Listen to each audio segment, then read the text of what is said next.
नमस्कार बच्चों, मैं विजय कुमार शर्मा राजकीय इंटर कॉलेज मथुरा से।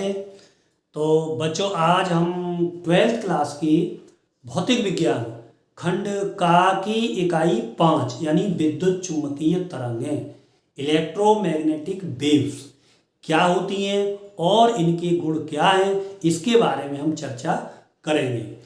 तो इस चैप्टर में से पेपर में जो क्वेश्चन आता है यानी विद्युत चुम्बकीय तरंगें क्या होती हैं, कैसे उत्पन्न होती हैं और इनकी प्रमुख विशेषताएं क्या हैं, इनके यानी प्रमुख गुण क्या हैं, उसके बारे में हम जानेंगे।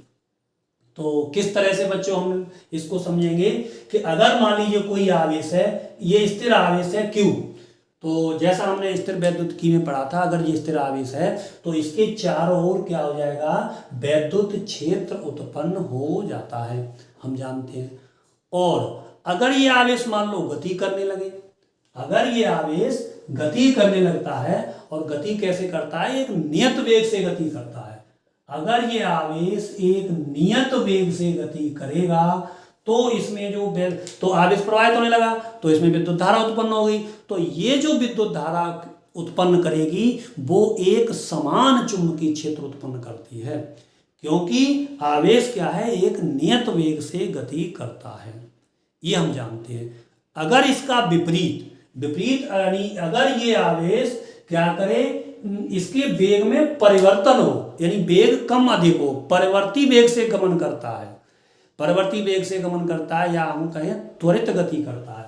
तो अगर ये आवेश त्वरित गति करता है, यानी अगर कोई आवेश Q त्वरित गति करता है, यानी उसका वेग परिवर्तित होता है, तो उसमें जो विद्युत क्षेत्र उत्पन्न होगा वो परिवर्ती विद्युत क्षेत्र उत्पन्न होता है। और परिवर्ती विद्युत क्षेत्र परिवर्ती चुंबकीय क्षेत्र उत्पन्न करता है। ये परिवर्ती विद्युत क्षेत्र और परिवर्ती चुंबकीय क्षेत्र के जो दोलन होते हैं वो परस्पर लंबवत होते हैं।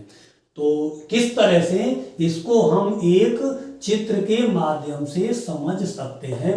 मान लीजिए अगर कोई आवेश है हमारा Q, और वो Q आवेश x अक्ष के अनुदिश त्वरित गति करता है, x अक्ष के, ये मान लो x अक्ष है, x अक्ष के अनुदिश त्वरित गति करता है। इसकी जो गति है वो कैसी है, त्वरित गति है, यानी परिवर्ती वेग से गमन करता है। तो इसमें जो विद्युत क्षेत्र उत्पन्न होगा वो इसके लंबवत होगा।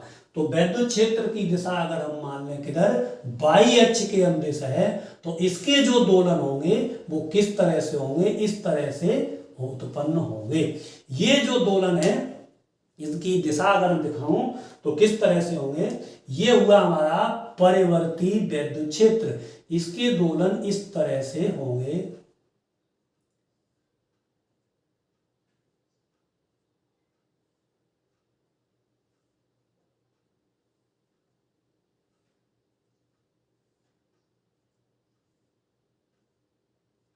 इस तरह से, और ये परिवर्ती विद्युत क्षेत्र उत्पन्न करेगा परिवर्ती चुंबकीय क्षेत्र। तो परिवर्ती चुंबकीय क्षेत्र के जो दोलन होंगे वो इसके भी लंबवत होंगे, यानी तरंग संचरण की दिशा के भी लंबवत होंगे, और विद्युत क्षेत्र के जो दोलन है उसके भी लंबवत होंगे।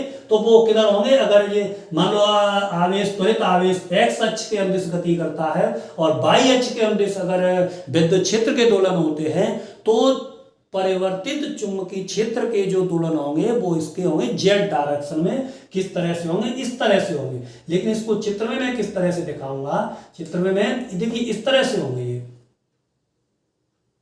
ऐसे ऐसे। तो ये जो दोलन होंगे जिसे मैं हरे हरे से दिखाऊंगा, ये हमारे दोलन होंगे किसके, चुंबकीय क्षेत्र के, यानी चुंबकीय क्षेत्र B z डायरेक्शन में। ये जो कंपन हुए ये परिवर्ती चुंबकीय क्षेत्र के कंपन इसके लंबवत, और ये इस जो आवेश गति करता है उसके भी लंबवत कंपन होंगे। तो मैंने बताया अगर कोई आवेश त्वरित गति करता है तो वो परिवर्ती वैद्युत क्षेत्र उत्पन्न करता है और परिवर्ती वैद्युत क्षेत्र चुंबकीय क्षेत्र उत्पन्न करता है।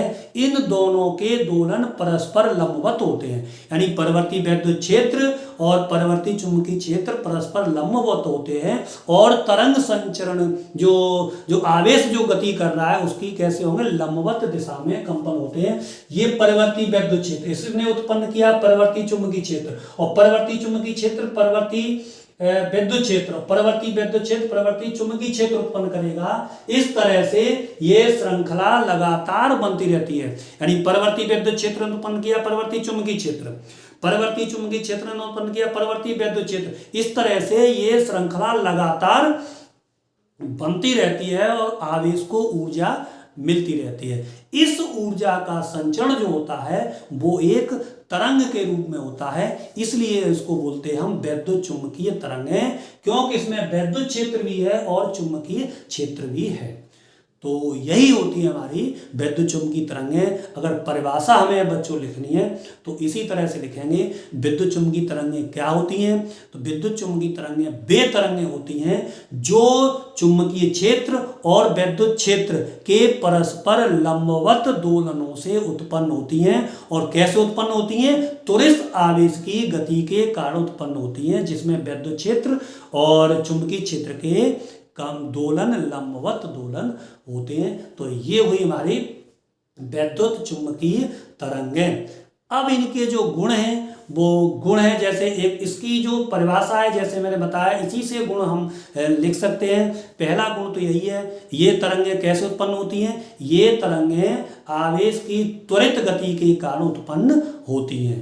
यानी पहला गुण लिख देंगे, ये तरंगें त्वरित आवेश की गति के कारण उत्पन्न होती हैं। दूसरा लिखेंगे, ये तरंगें विद्युत क्षेत्र और चुंबकीय क्षेत्र, लिख दें परिवर्ती विद्युत क्षेत्र और परिवर्ती चुंबकीय क्षेत्र के दोलनों के लंबवत कंपनों से इसको ऊर्जा मिलती है और तरंग के रूप में आगे बढ़ती है। यानी विद्युत क्षेत्र और चुंबकीय क्षेत्र इसमें परस्पर लंबवत दोलन करते हैं, यानी लंबवत होते हैं।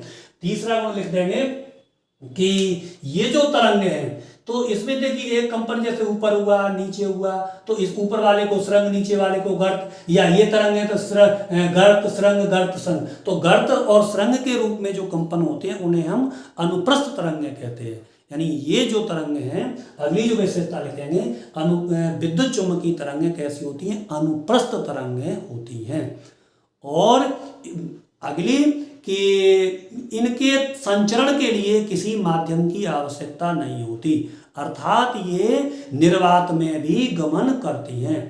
तो इनके संचरण के लिए माध्यम की कोई आवश्यकता नहीं होती। इसमें विद्युत क्षेत्र और चुंबकीय क्षेत्र के परस्पर कंपन होते रहते हैं और लगातार ऊर्जा मिलती रहती है। माध्यम में तो गमन करेंगी, अगर कोई माध्यम नहीं है, निर्वात है, तो वहां पर भी ये गमन करती हैं। यानी विद्युत चुंबकीय तरंगें क्या करती हैं, निर्वात में भी गमन करती हैं। इनके संचरण के लिए किसी माध्यम की आवश्यकता नहीं होती है।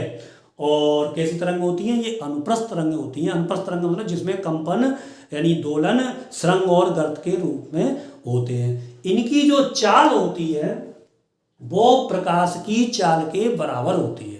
एक विशेषता लिख देंगे, इनकी जो चाल होती है वो प्रकाश की चाल के बराबर होती है। और प्रकाश की चाल हम जानते हैं 3 × 10⁸ मीटर प्रति सेकंड, मीटर प्रति 3 × 10⁸ मीटर प्रति सेकंड, यानी 1 सेकंड में ये 3 लाख किलोमीटर की दूरी तय करती हैं। 1 सेकंड में 3 लाख किलोमीटर की दूरी तय करती है।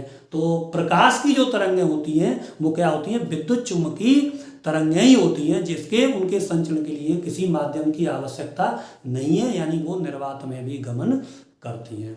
तो ये गुण हुए। एक आध गुण और लिखना चाहें, ये विद्युत क्षेत्र और चुंबकीय क्षेत्र से यानी कोई प्रभाव नहीं पड़ता है, क्योंकि ऑलरेडी इसमें विद्युत क्षेत्र और चुंबकीय क्षेत्र उत्पन्न होता है। तो विद्युत क्षेत्र या चुंबकीय क्षेत्र से कोई इन पर प्रभाव नहीं पड़ता है, प्रभावित नहीं होती है। तो ये बच्चों मैंने बताई आपको विद्युत चुंबकीय तरंगें क्या हैं और उनके प्रमुख गुण। बहुत बहुत धन्यवाद।